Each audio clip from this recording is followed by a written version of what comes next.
For years she served in silence in that American mansion, believing that every gesture of dedication, every sleepless night attending to the details, every smile hidden between tasks, was a whisper of love that would one day be heard. The maid, with a sincere heart, believed that the millionaire enveloped in luxury and business would eventually realize that true affection cannot be bought, but is built through perseverance. She harbored a forbidden feeling within herself, a love she would never dare confess. But when she finally thought time had brought them together, life revealed its cruel side. The millionaire not only didn't choose her, but took with him someone she never imagined, her own friend, the one she trusted most, the one she had most trusted with her secrets. On that gala night when the millionaire entered hand in hand with her friend, the world seemed to collapse. The hall, illuminated by sparkling chandeliers, dimmed within her soul. She smiled on the outside, but inside her heart screamed. The betrayal lay not only in his choice, but in the complicit silence of her friend, who had always listened to her confessions and knew the intensity of her feelings. It was then that the maid realized that her life would never be the same. What no one imagined was that fate, patient and relentless, was already weaving the invisible threads that would transform that humiliation into justice. The silent love that seemed doomed to vanish would be the key to a turning point that would shake not only their friendship, but also the millionaire's life. If this story touched you, leave a like, subscribe to the channel, and tell us in the comments what you would do in her place. The Crawford mansion stood imposingly in the heart of a small American town, surrounded by gardens that changed color with each season. To the outside, it was just another symbol of wealth, with glass windows reflecting the sky and hallways exuding luxurious silence. But to her, who lived and worked inside, every corner held memories of a love she never dared confess. The young maid had dedicated years of her life to the millionaire who inhabited these walls. She attended to the smallest details with a care that went beyond the duties of her uniform. The flower arrangement in the center of the table, the curtains always adjusted to let the sunlight in gently in the morning, the coffee prepared with just the right amount of sugar he liked, even though he'd never asked her directly. No one understood, but her every gesture was a silent declaration, a love hidden between the daily tasks. The millionaire, surrounded by business, travel, and appearances, seemed blind to the depths of the one who had always been by his side. And yet there were moments when she believed he felt, even if only for a brief second, the difference between a cold house and a home. When he walked through the door, tired, and found the table set in silence, when he rested his jacket on the hanger and felt the room embrace his fatigue, it was she, invisible, who offered him that comfort. For years this forbidden love was nurtured in secret.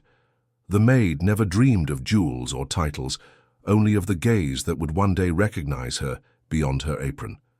At night, in her small room at the back of the property, she wrote letters she never sent, confessions she hid in a wooden box, as if keeping words were less painful than watching them die in the air. For her, the millionaire was more than a boss. He was the hope that life might one day reward the purity of a silent heart. But fate, ever ironic, chose a tortuous path. Everything began to change the day she decided to share the secrets she'd kept so closely with her best friend.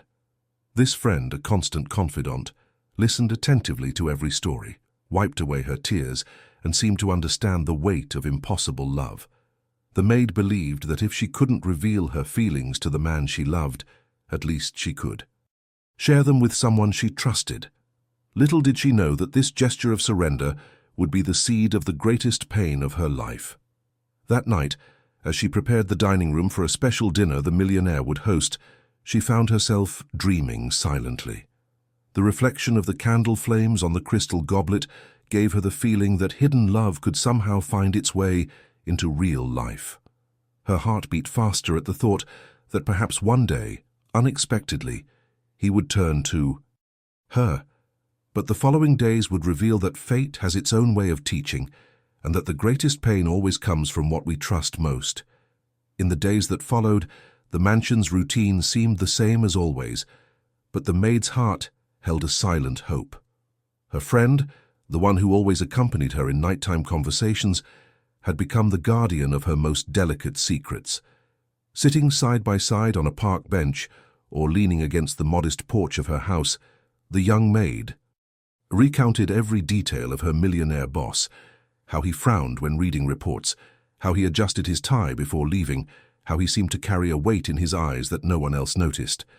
Her friend listened attentively, smiling, and always responded with phrases that sounded like encouragement. Who knows, maybe one day he'll open his eyes. You deserve to be seen. The maid believed every word, feeling strengthened by their complicity. However, there were moments when her friend's expression changed, so subtle they almost went unnoticed. When the millionaire's name came up, her eyes would shine for a second longer. When the maid spoke of her hopes, her friend would press her lips together, as if holding something back. These signs, though small, began to gather like distant clouds heralding a storm. The maid, naive in her love and loyal in her friendship, didn't allow herself to doubt. After all, there was no reason to fear someone she had trusted with her soul. Meanwhile, life continued to pace with the millionaire's commitments. Business dinners, short trips, meetings in luxurious ballrooms, and on some of these occasions, he appeared accompanied by unexpected guests. One day, he was seen entering a gala event, not alone as usual, but alongside someone whose face seemed vaguely familiar. The maid only found out from the newspapers, as she was never invited to such celebrations, but the woman's description made her shiver. Tall, elegant, in a red dress. That stole glances. It was the friend who until then had shared her tears and confidences. That night the maid wept silently in her small room, but still tried to suppress her suspicion. She told herself it could be a coincidence, that perhaps it was just a chance encounter, that her friend wouldn't do something so cruel. But the signs began to recur. Unanswered phone calls, cancelled appointments with vague excuses, averted glances whenever the millionaire's name came up in conversation. 1. Afternoon, as she passed through the mansion's hall carrying a tray, the maid heard voices coming from the study. She couldn't make out the words, but she recognized the laughter. It was her friend's. She approached slowly, only to confirm what she already feared. Inside, among the papers and crystal glasses, were the two. The millionaire seated, with a rare smile on his lips, and her friend standing beside him, leaning too close, as if their years of complicity had been transferred to a place she could never reach. The waitress's heart froze, but she didn't give in. She withdrew as she always did, silently swallowing what no one would see. That night, she confided in the pages of the notebook she kept under her pillow. Maybe I'm invisible not only to him, but to her as well. Still, she decided to remain silent. Loving in secret was pain enough. Losing the friend she believed to be her strength seemed an impossible burden to bear. But fate doesn't allow lies to last forever.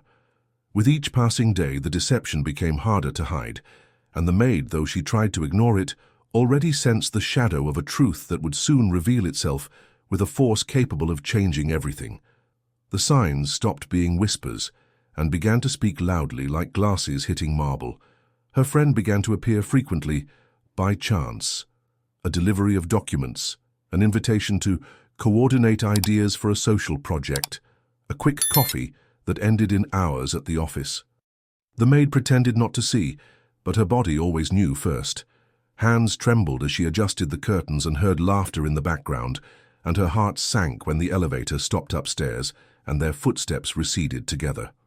One cold, windy afternoon, she brought tea to the office and found the door ajar. Her friend pointed to a spreadsheet, but the proximity of their shoulders was anything but professional.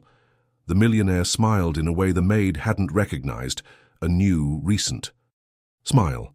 The kind life offers when someone enters and changes the lights in the room. She backed away before they saw her and walked with the empty tray, as if carrying a weight that doesn't show. The justifications were sweetly packaged. The friend said she was just helping, that he needed someone trustworthy to filter invitations, organize events, smooth things over with the press. The maid knew those words. They were the same ones that had sustained her life for years, but in someone else's mouth they sounded like appropriation. Still, when they met, she smiled, offered water, asked if he needed anything. Her friend reciprocated with dark compliments, always with a well-hidden hint of guilt. "You are the heart of this house." And that was exactly why it hurt. The heart doesn't make headlines, but it is what sustains the body. The problem is that no one applauds heartbeats. The public encounters began. A photo leaked of a private dinner in a restaurant with exposed brick, dim lighting and glasses of difficult wine.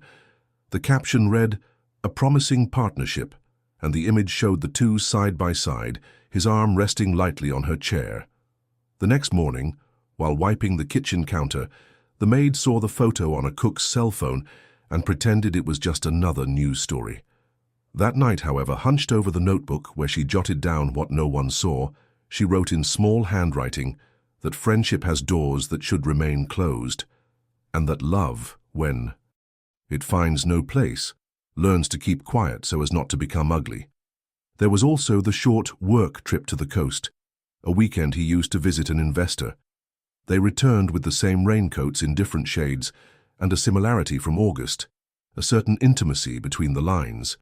The friend stopped by the mansion on Monday to return a forgotten charger and left a note on the sideboard that said, "Thank you for taking care of the roses.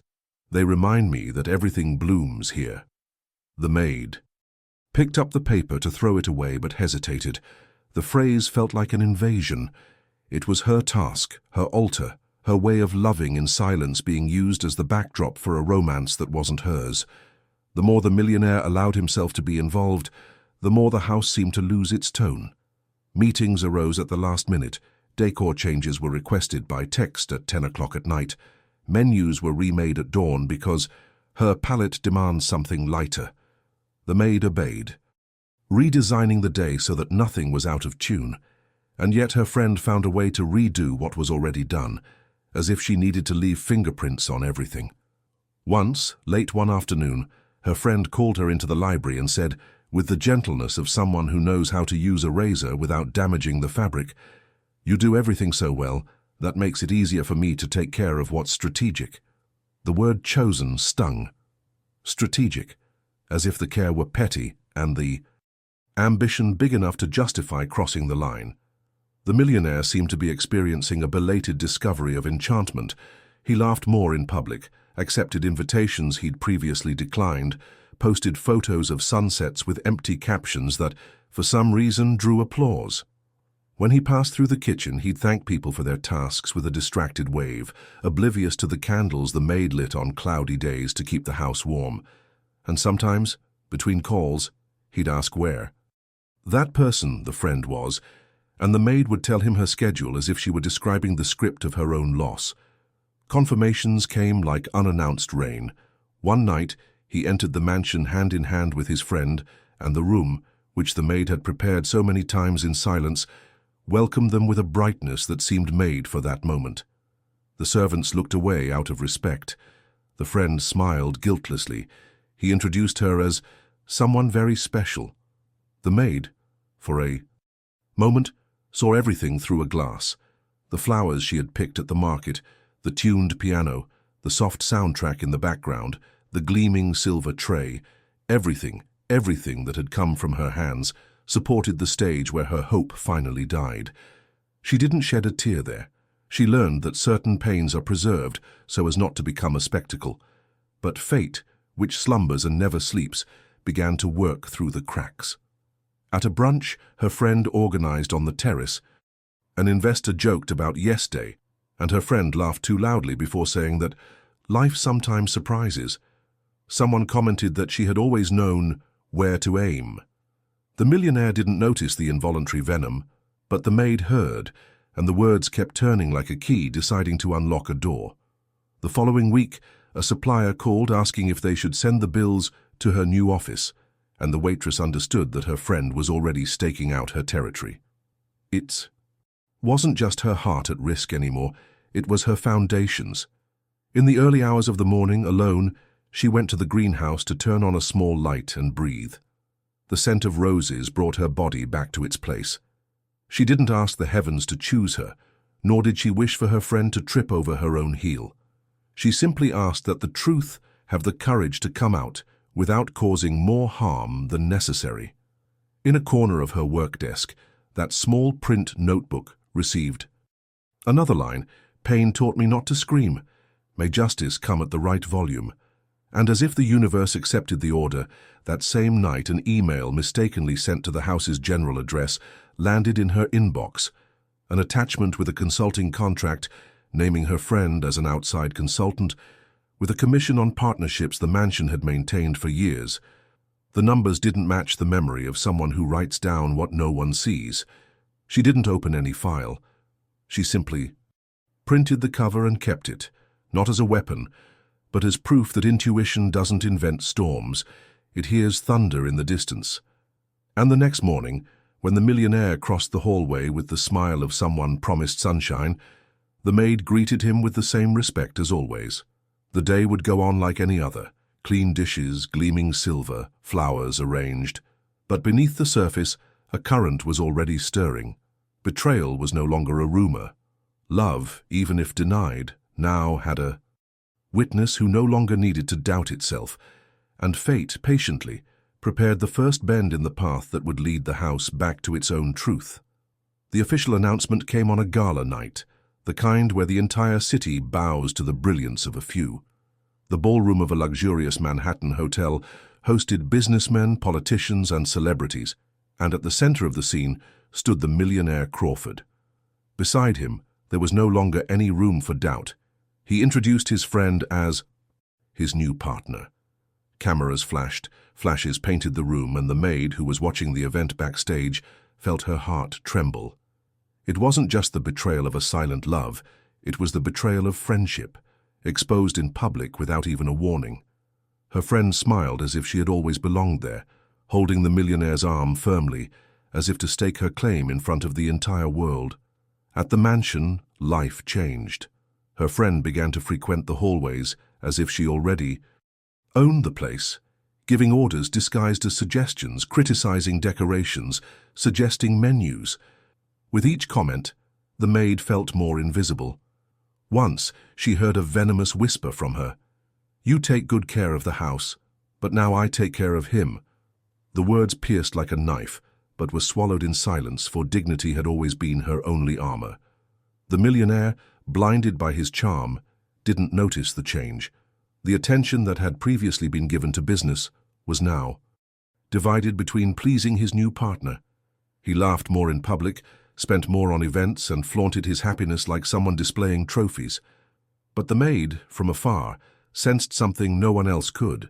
Behind his smile lay a hidden fatigue, as if a crack were about to open within his chest. Humiliations became routine. One rainy afternoon, while arranging flowers in the hall, the maid heard her friend complain loudly. "These roses don't suit the house anymore. I want lilies. I want orchids, something worthy of my needs." The millionaire laughed and agreed, unaware that those roses were a silent symbol of the love she had always placed there.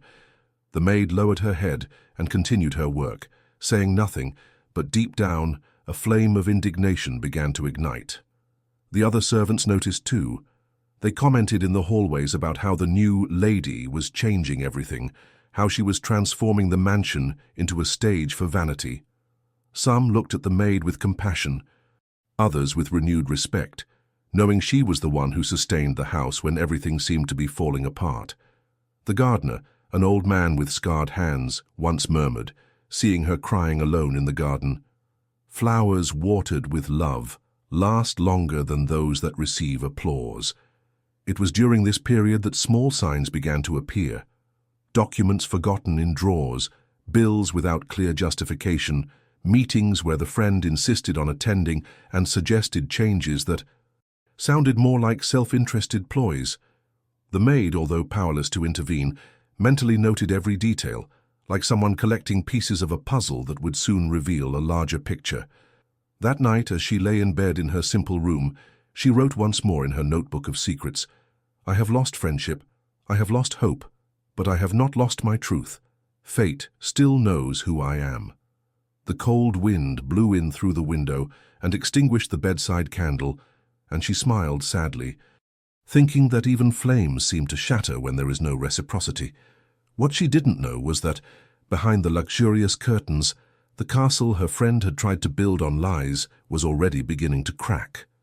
Calmer, patient and inevitable, was walking steadily toward the Crawford mansion. The seemingly indestructible glow began to fade in the smallest details. The millionaire, accustomed to controlling his own affairs, began to feel that decisions no longer belonged entirely to him. His friend, now a confirmed partner, insisted on taking the lead at social gatherings, interrupting conversations, offering opinions on contracts, and suggesting alliances that seemed more convenient for her than for him. At dinner parties, his words took on a commanding tone, and even intimate conversations were permeated with ambition. The maid, silent in her corner, watched everything with attentive eyes, memorizing the details that escaped the more dazzled. One evening, during a reception at the mansion, the tension became apparent. A long-time investor questioned a large expense that had appeared in the most recent reports. The millionaire, surprised, said he didn't remember the expense. Before he could conclude, his friend intervened. "I authorized it. It was necessary to bolster our image." His gaze hardened for a moment, but in front of the guests, he contained his reaction. The waitress, serving wine at the next table, noticed the fissure in his silence, like a crack about to open. Murmurs began in the hallways. The closest associates questioned their new companion's excessive influence, and some employees whispered about how she was already acting like the absolute mistress of the house. The maid, though hurt by the weight of the humiliations, realized that the glass castle her friend had built wouldn't last long. Fate needs no rush, only time to reveal the truth. It was in this setting that a remarkable scene unfolded. The millionaire had arrived tired from his trip and found the mansion transformed. His friend had redecorated the entire entrance hall without consulting him. Curtains changed, artwork removed, flowers replaced with extravagant arrangements. "Now it truly lives up to our standards," she said, smiling. He merely nodded, but when he entered the office, he discreetly called the maid over. He pointed to the simple vase of roses on the table, placed there by her before her trip, and asked, "Did you leave them here?" She nodded shyly. He took a deep breath and stared at the flowers for a few seconds, as if there was more truth in that silent gesture than in all the imposed luxury. The relationship with her friend began to show not only signs of wear and tear, but also conflict. One night, after a heated discussion about business, shouts echoed through the mansion's corridors. The servants looked at each other, and the maid, in the pantry, heard the phrase that would never leave her memory. "You're only with me because I let you believe you. Needed me." The silence after that sentence weighed more heavily than any words. Even so, in public, they continued to play up the perfect romance. Photos at events, rehearsed laughter, trips documented on social media. But the maid knew, behind the scenes, a silent war was raging. She saw it in his eyes, which no longer sparkled as they had, and in her gestures, which became harsher the more control she lost. That night, the maid returned to her simple room and wrote in her notebook, "True love doesn't need to be imposed. False love reveals itself." And when she blew out the bedside candle, she felt deep in her heart that fate was already preparing the first major twist. The crisis didn't arrive with a bang. It began as a tremor that made it impossible to keep the glass steady. In the morning, an email from a long-time supplier demanded duplicate payments. In the afternoon, the press officer informed her that interviews had been confirmed without consulting the calendar. That evening, a CEO's guest list for a charity dinner appeared with names no one recognized, all linked in some way to his new partner. The millionaire felt the day slipping through his fingers, as if someone were moving the furniture while he was still seated. He tried to breathe, but every attempt to impose order ended in an argument. His friend responded with charm and iron. "Trust me, that's how grown-ups play." He didn't respond. He only noticed that, amidst the chaos, the house was spotless, the table set, the lighting just right, the coffee at just the right temperature.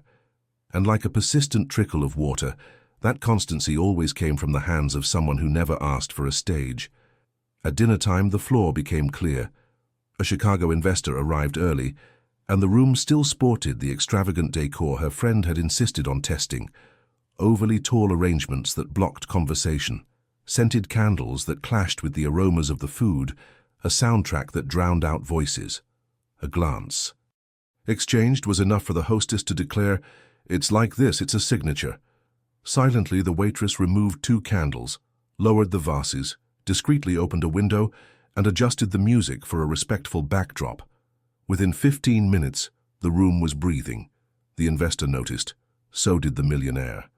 Her friend didn't, and perhaps this was the first sign that the downfall was already underway. After the toast, the most expensive wine chosen to impress arrived lukewarm.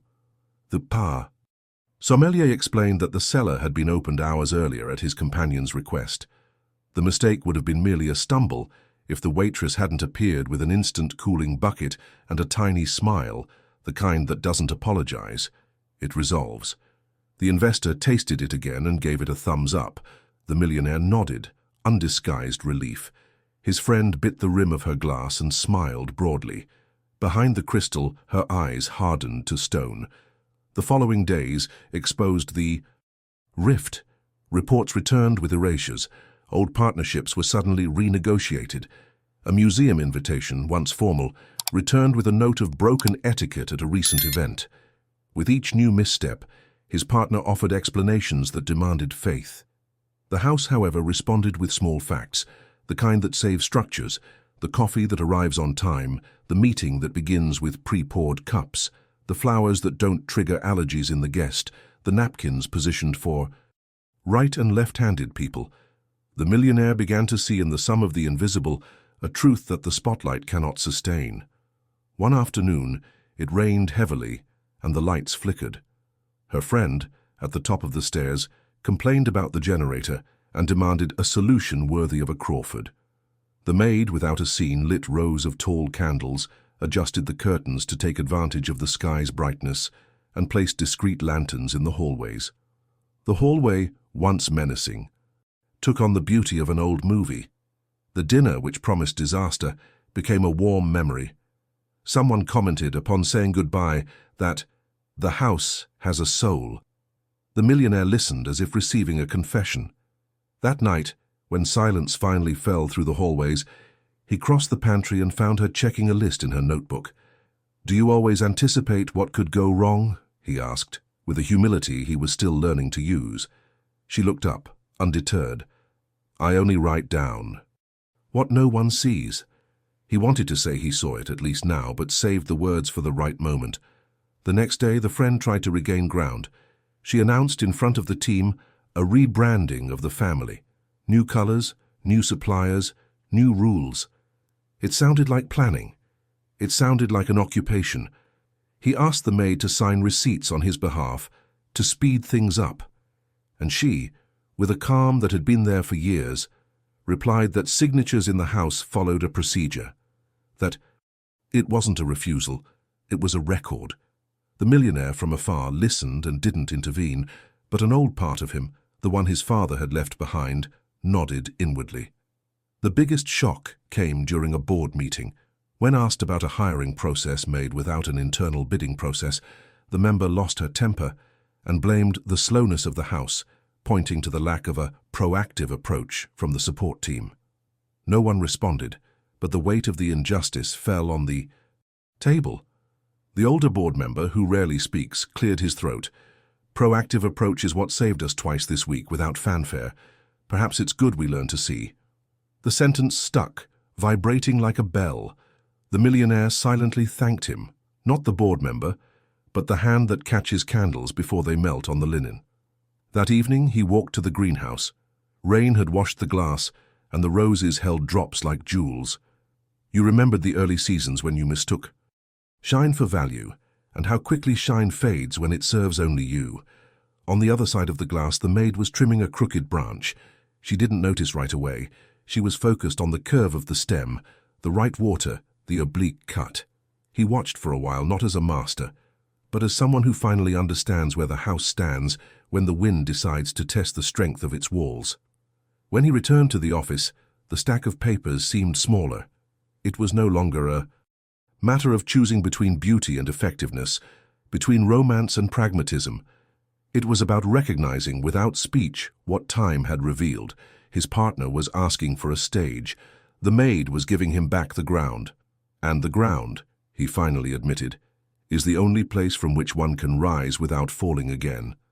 Love, if it had space, would be born from there, not from haste, not from the stage, but from what remains when the music stops.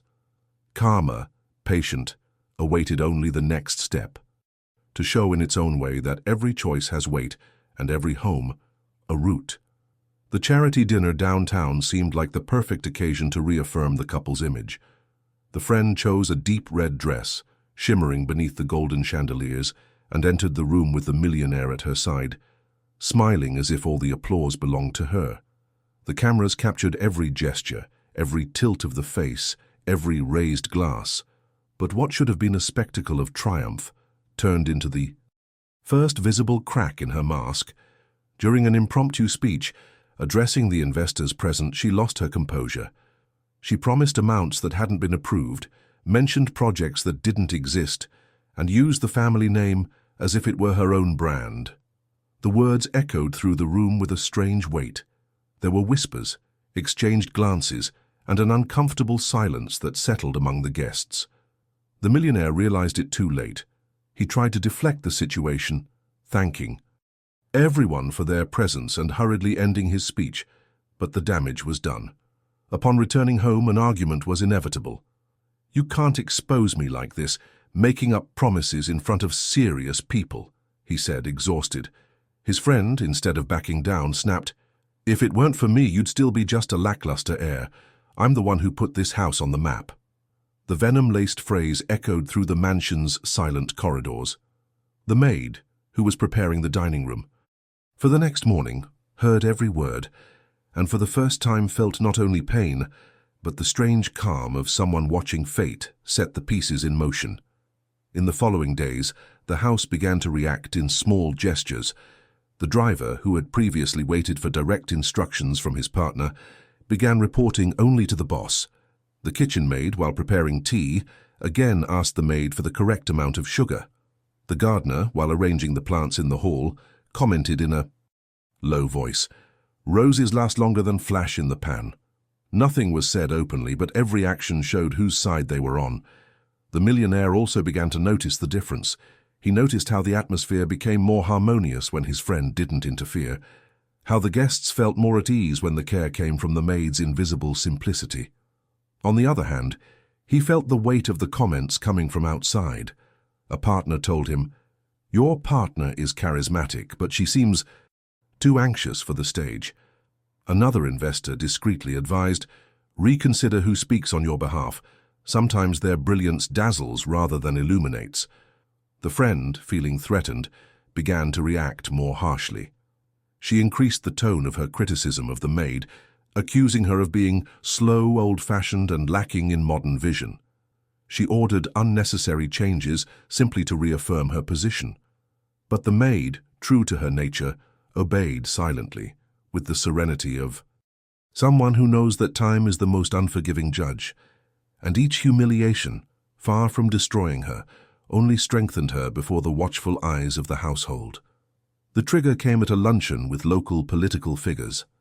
The waitress had set the menu, simple and sophisticated, but her friend decided to change everything at the last minute. She ordered exotic dishes that no one appreciated, interrupted the conversation several times to show off her superficial knowledge of economics, and at one point berated one of the waiters in front of everyone. The embarrassment was widespread. The millionaire, embarrassed, apologized to his guests, and when the meeting ended, he was left alone in the empty room, staring at the ruined table.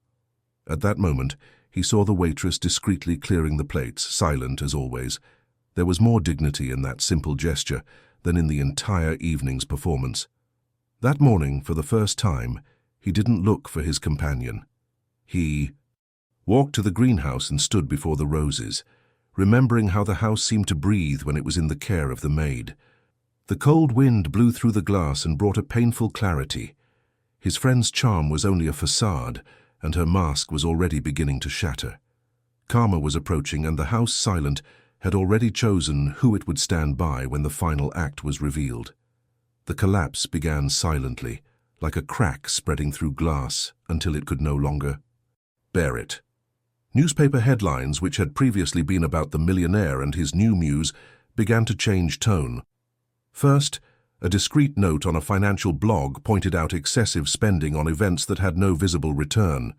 Then, a gossip column commented that his partner seemed more concerned with appearances than with support. And soon came the more serious whispers. Hastily signed contracts, shell companies linked to her acquaintances, risky decisions that exposed the family's image.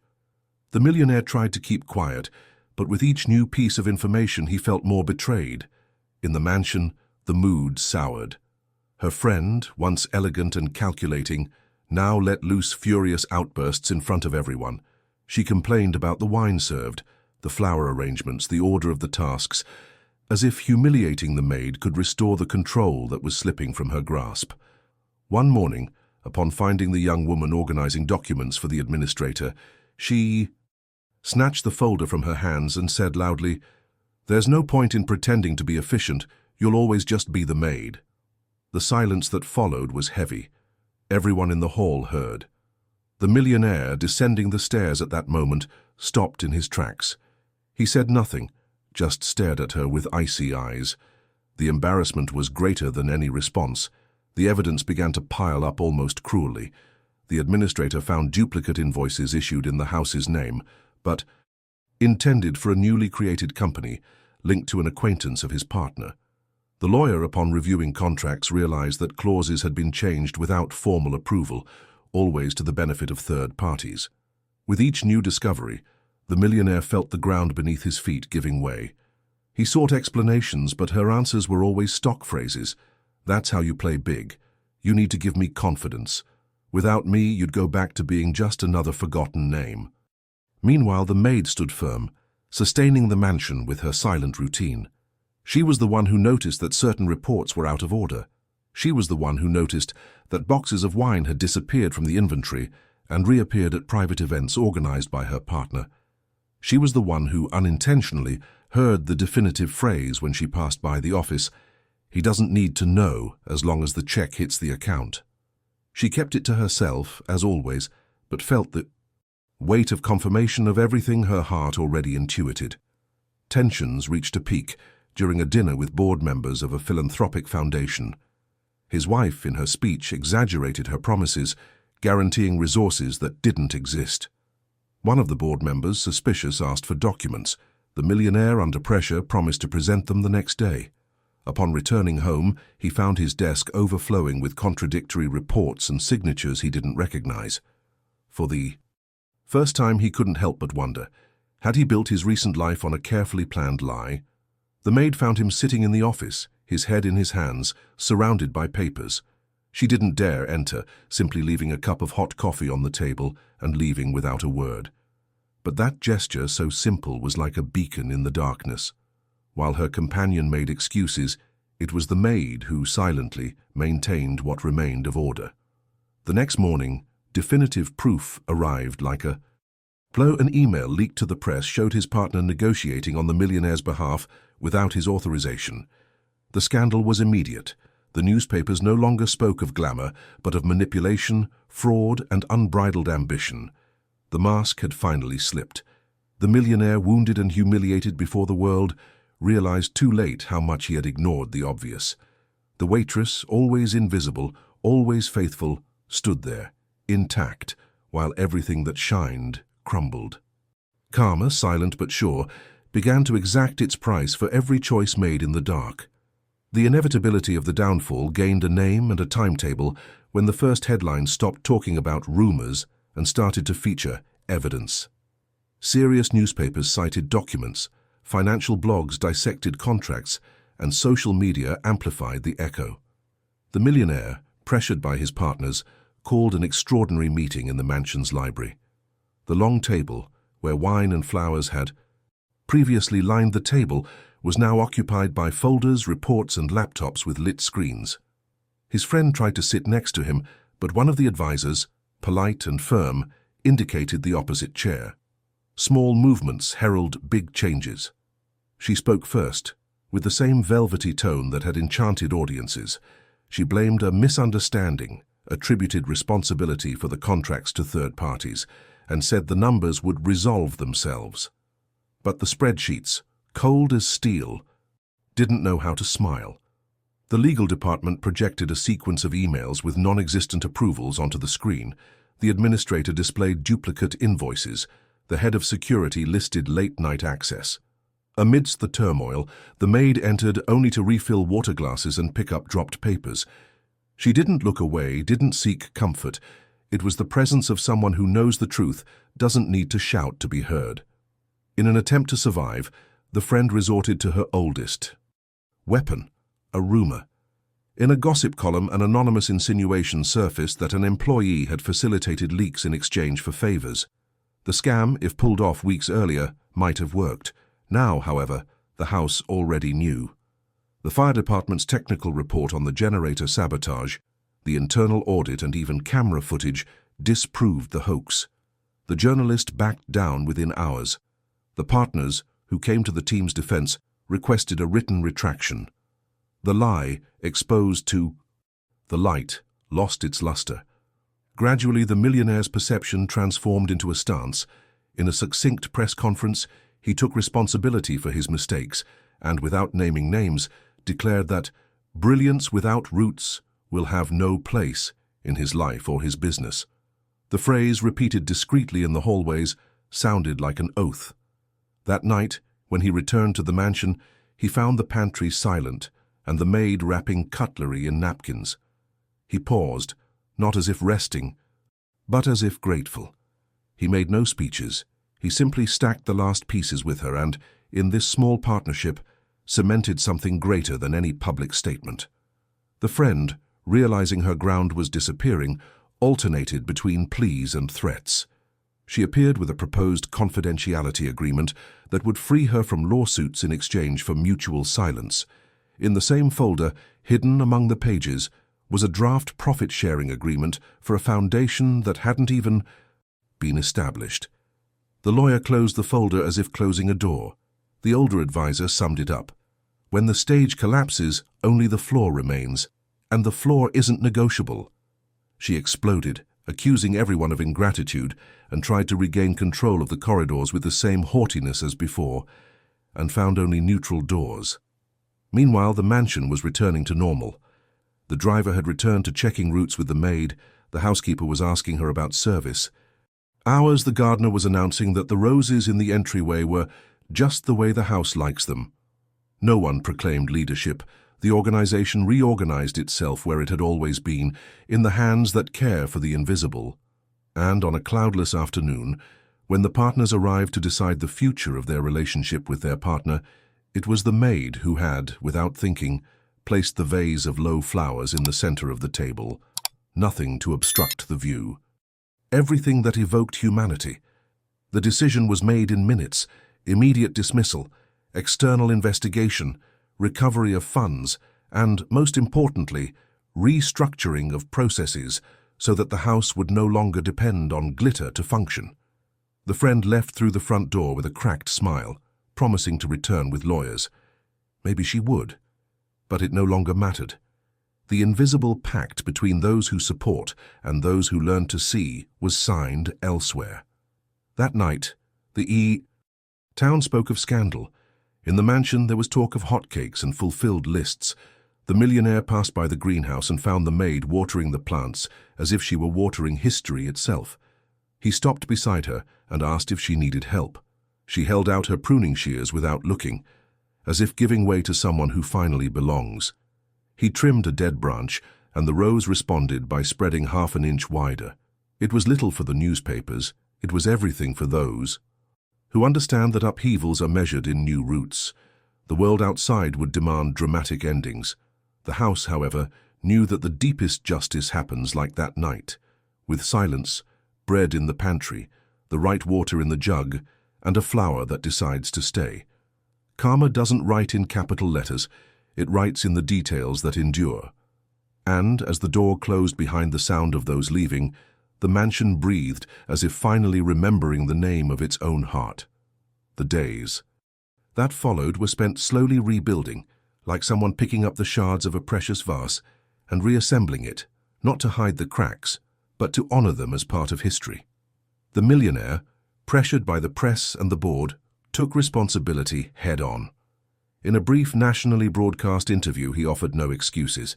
He simply said that he had confused brilliance with value, that he had trusted the wrong person, and that from then on, his life would be governed by what remains. Standing when the storm passes. He didn't name names, nor did he attack his ex-partner, but his words echoed like a silent verdict. "The house has roots, and it is on them that I will lean," he declared, and the phrase made headlines the next day. While the world talked, the mansion breathed a peaceful sigh.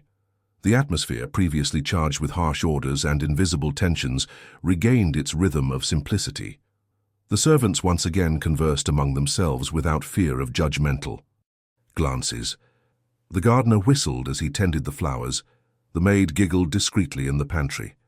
And in the center of it all, the maid continued as always, tidying, serving, noting in her notebook details no one else saw. But now there was something different. She was no longer simply invisible. Small gestures showed that her presence was recognized, a firmer thank you from the master, respectful glances from colleagues, and even visitors who praised the harmony of the house, unaware that it was she who had crafted every detail. The millionaire, increasingly aware, began to seek her out in quiet moments. One day, upon finding her in the greenhouse, he asked how she managed to keep the roses alive, even in the harshest winters. She smiled slightly and replied, "It's not a matter of strength, it's of consistency, watering every day, even when nothing seems to be happening." He remained silent for a few seconds, as if receiving a lesson disguised as simplicity. It was then that he understood what had always been before him. While chasing fleeting lights, what truly sustained his life came from the invisible constancy of that young woman. But fate's justice still had a bigger plan in store. The following week, a major charity event was scheduled at the mansion itself to erase the scars of the scandal. The advisors insisted it be grand, but the millionaire chose the opposite, intimate, simple, and genuine. He asked the maid to organize the backstage area, as he always had. But with one twist, this time he gave her carte blanche to decide what should be done. Surprised, she hesitated, but silently accepted. On the night of the event, the guests arrived to find a different mansion. There were no over-the-top luxuries, but tables set with fresh flowers, soft music, and delicately served dishes. The atmosphere exuded humanity. The press noticed, commenting that the house seemed more alive than ever.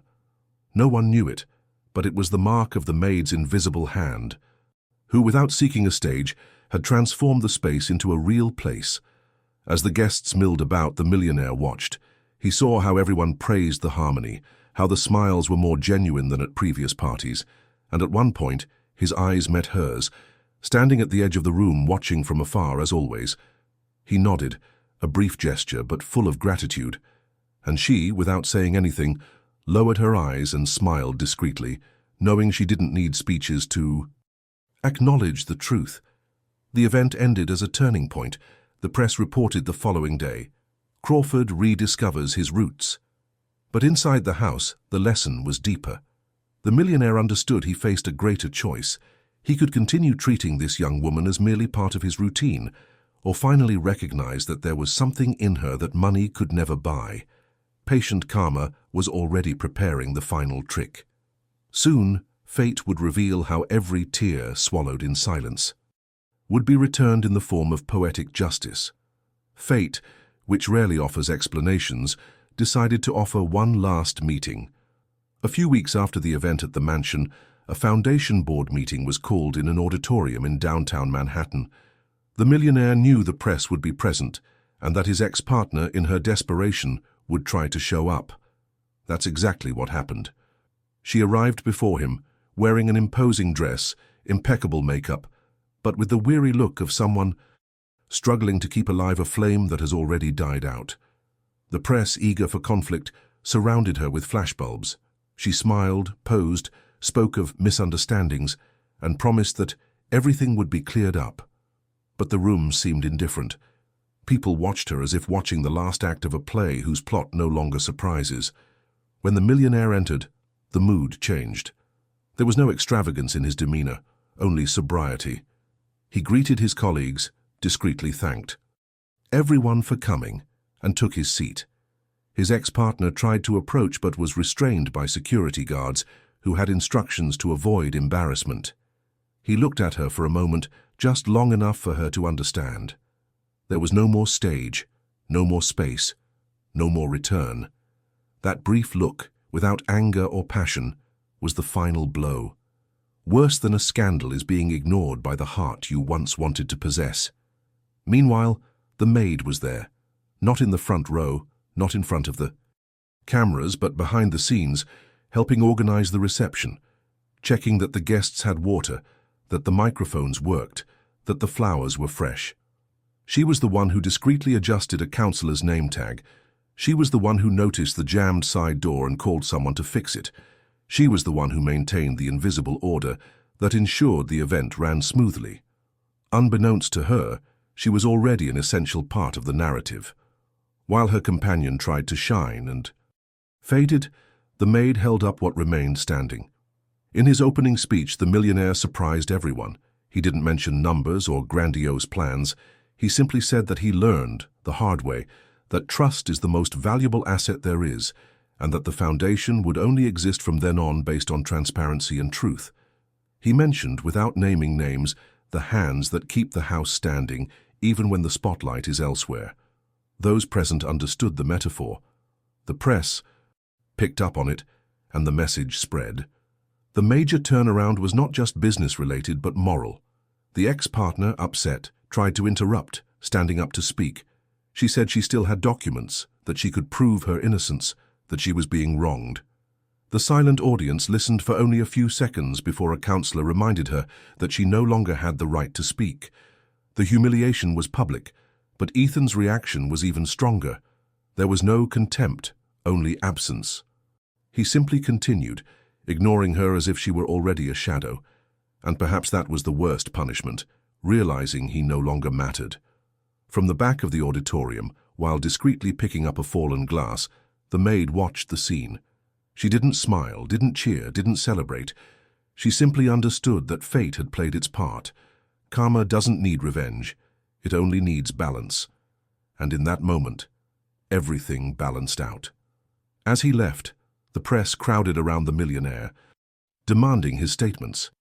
He said few words, but when asked who supported him in this process, he simply replied, "Those who never sought the stage, but were always present." The camera captured the gleam in his eyes. The maid, watching from afar, clutched the notebook she always carried close to her chest and knew that, even if his name never appeared in the newspapers, his truth was already written in history. The meeting ended as a closed chapter, and the town commented for days on the piercing silence with which his former partner had been ignored. But for the millionaire, the real lesson began later, the moment he walked through the mansion's gates again. It was like returning to a house that seemed different, not because its appearance had changed, but because he could finally see what had always been there. The hallways, lit by discreet lamps, retained the calm breath of restored order. The servants greeted him naturally, without the tension of old, and the mansion seemed to pulse with an unprecedented serenity. In the pantry, he found the maid setting the dishes for the staff's simple dinner. There were no journalists, no important guests, no speeches. Just her, the silverware lined up, and the smell of freshly baked bread. He paused at the door, observing, like someone encountering a scene he doesn't want to interrupt. For the first time, he saw her not as part of the machinery that served his life, but as the silent root that had held the house together when everything threatened to collapse. Without announcing his presence, he walked to the table and picked up one of the plates, helping her put it in the cupboard. She was startled, almost dropping a platter, but he smiled slightly and said, "You've always done this for me, even without me asking." The simple phrase carried an unexpected weight. The maid lowered her eyes, embarrassed, but emotion flashed across her face. He didn't add anything, didn't try to turn the moment into a confession. He simply stood there side by side, helping her finish what was almost ready. In the following days, he began repeating small gestures. He would sometimes sit in the kitchen for coffee with the team, ask her opinion on details of the house, and watch the work in the greenhouse from afar.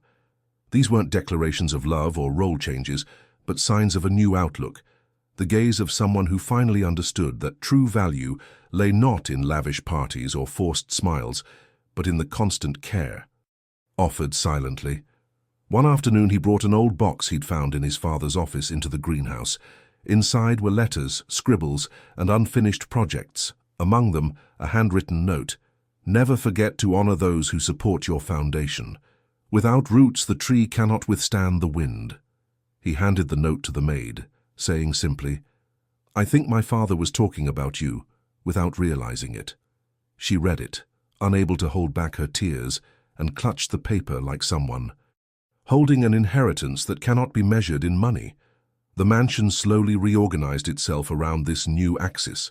His former partner had become nothing more than a forgotten name in the scandal sheets, but the memory of the maid's dedication took on a vivid form with each gesture. The gardener commented that the flowers seemed firmer since she had taken over tending the greenhouse alone. The maid said that even the bread grew better when she smiled, and the millionaire silently realized that his life, for the first time in a long time, had solid ground to walk on. That night, before retiring, he went to the library and gazed at his father's portrait. There were no speeches to make, no promises to keep. He simply gave silent thanks for the belated lesson, learning to see not the glitter but the root. The maid, in her simple room, wrote one more line in the notebook that had always been with her. "I didn't need a stage. It was enough to remain." Fate, patient, was already preparing the final twist, the one that would transform pain into dignity, silence into recognition, and invisibility into an eternal symbol. Spring arrived as if apologizing for the winters, and the mansion, bathed in light, seemed for the first time to fit entirely within the hearts of those who inhabited it. There were no more hurried, ego-driven footsteps through the hallways. There was a solid floor, water on tap, warm bread in the pantry. That afternoon, the millionaire asked for the dining room to be set up for a brief meeting with the foundation's staff and two partners. The maid entered early, as always, checking chairs, checking microphones, arranging the low flowers so they wouldn't obstruct anyone's view. When she finished, she slipped the small print notebook under her apron, an old habit like someone who keeps their heart in a safe place. The dining room gradually filled, but there was one missing piece no one expected to see. On the main table, next to the host's seat, was a card with her name on it. No ceremony, no announcement, just a card like an open door she never imagined walking through. She remained where she was, in the familiar shadows of the backstage area, until the millionaire saw her from afar and made a small gesture with his hand, the same gesture used to summon a family member to sit. She shook her head, smiling awkwardly. He walked toward her unhurriedly and whispered, "What changes the fate of a house? Today you're no longer useful. Today you stay." It was there that the real change began. No trumpets, no headlines, just the movement of a body allowing itself to occupy the place it suspected it deserved for its entire life. Seated, her fingers instinctively reached for the notebook, and it was then that the millionaire placed a volume bound in raw cloth on the table. House manual, notes from the invisible. He explained quietly that, in recent weeks, he had collected every procedure she'd written, every checklist, every risk forecast, and, with the team, had transformed it into a guide that would govern the official routine of the mansion and the foundation. "You always supported what we pretended happened on its own," she said, without theatrics. "Now it has a name, an owner, and value." The silence in the room wasn't embarrassment, it was respect. The gardener, with calloused hands, was the first to applaud. The waitress brought a glass of water and wept openly. Someone said she'd been waiting for this adjustment for years, and the word adjustment sounded more beautiful than justice. Outside, like someone insisting on dramatizing what no longer belongs to them, the former companion appeared to give her version. She found no cameras. She found an officer with documents and a gate that wouldn't open. The world, which had so applauded her brilliance, now passed through her like a reflection in a pool, weightless. Karma doesn't humiliate, it only repositions, and, on the other side of the wall, life continued doing what it knows how to do when vanity is silent, growing. The millionaire didn't look back. She ended the meeting with a simple commitment, the kind that fits any budget, keeping the roots alive. She announced training scholarships for the team's families, formalized the fund that had been written by her father, and delegated to the housekeeper the care of the gardens, the greenhouse, and the rituals that give the house its soul. "It's not a promotion, it's recognition," she said, and the word recognized more than a job. It recognized the person. As dusk fell, the house breathed that after-rain air, and the light, slanting through the greenhouse, lit small, calm fires in the glass. The housekeeper walked to the garden, the new key weighing in her pocket like someone weighing an inheritance. She stopped before a rosebush she had saved from the frost, and suddenly noticed a late bud opening against the calendar. She smiled because she understood the message. The millionaire arrived. Quietly, and the two stood side by side, watching the flower conquer time as if learning at the same time to conquer themselves. He wanted to say big words, but accepted they weren't necessary. She simply placed the house manual on the edge of the flower bed and asked, almost like a child, where one begins when what one wants is to last. "From what we cannot see but sustains," she replied, discreetly wiping the corner of her eye. And that was how the story ended, not with audience kisses or promises of the spotlight, but with a gesture that switched places on the secret map of destiny. The woman who served in silence now sat at the table, the man who mistook brilliance for valor now watered the roots, and the one who turned the house into a stage left the scene when the lights dimmed, because light that is only light does not know how to warm. On the night that was born there, the mansion had soft music, broken bread, and names spoken gently. And if anyone asked where the turnaround lived, no one would point to the door or the safe. They would point to the notebook with small print, the rose opened at an untimely hour, the card with a name that had not been on the table before. Karma, patient, simply returned each thing to its place. And in this return lay what life rarely grants out loud, the certainty that dignity, when it insists, always ends up being seen. If this story touched you, leave your like now, subscribe to the channel, and activate the bell, because the next story will bring an even more surprising twist, and I'm sure you won't want to miss what's about to happen.